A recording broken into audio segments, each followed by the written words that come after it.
Step 5, admitted to God, to ourselves, and to another human being the exact nature of our wrongs. And just like in 4, I hear a lot of people leave on this step right here because they don't want to tell another person about their wrongs, their sex conduct, these things they've done. And I've got some nasty, vile, disgusting, imprisonable, if that's a word, shit on my 5th step, right? And I had to find a sponsor that I trusted. That's a big thing when people come in here. I don't trust this other person. All right, you trusted the dope dealer that gave you a package full of stuff that he called heroin, and you were willing to put it in a needle and shove it into your arm and risk your life. But you don't trust this other man or woman that has 10 or 15 years of sobriety that's standing there trying to help you for free. You don't trust them to tell them about your sex behavior. I call bullshit, personally. Might be this thing where you don't want to do it, and I don't trust people that much. Now, you trusted a lot of people to give you a lot of dope, you know, and then we come around here and I don't trust them. So sponsorship, it says admitted to God, to ourselves, and to another human being.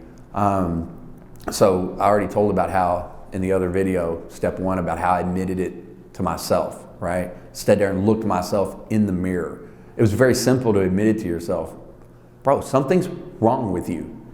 Normal 36-year-olds are not broke in a homeless shelter asking mom to send me a McDonald's card once a week so I don't have to eat this food. That's not normal for somebody 36 years old. It was easy to admit it to myself and sit there and look and say, I have a problem, and most of my problems center around drug and alcohol use. So I admitted it to myself, right? And then to another human being. I didn't understand sponsorship and what that meant. It took a while for it to set in, right? My sponsor right now, he's my second sponsor. And he comes to my house for cookouts. He's around my kids. Elena knows him very well. I think you might know him, Big Mike.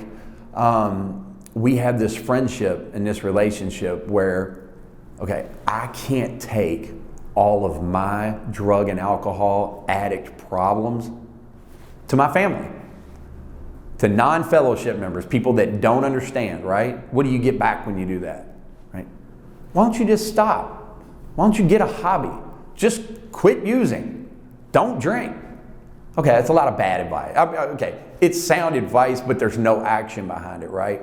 A sponsor to me becomes a surrogate father figure, or for you ladies out there, a surrogate mother figure, right? This is somebody that has read what we talked about in step 4, the roadmap to what makes Sweezy homeless.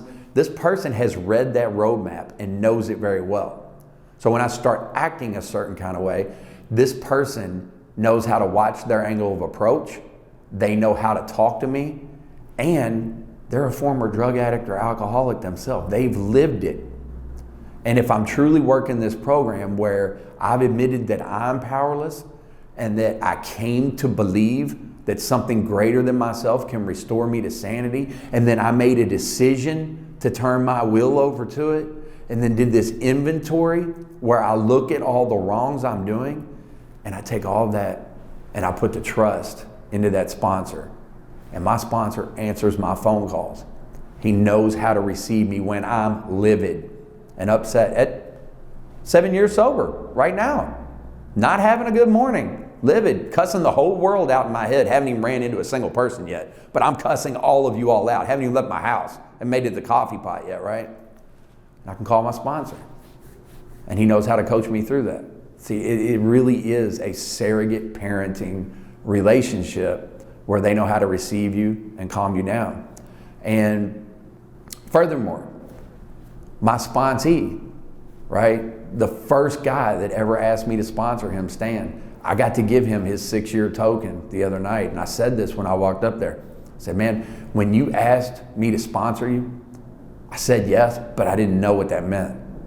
And every year that goes by, you keep, my sponsee, you keep teaching me what it means to be sober. You keep teaching me what it means to be someone's sponsor.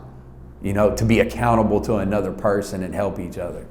So step 5, admitted to God, to ourselves, and to another human being. The other human being part is this all-encompassing part of your life where you have a coach and a mentor, then you coach and mentor your sponsees, and together as a support group, we make it through one more day at a time without having to use drugs and alcohol.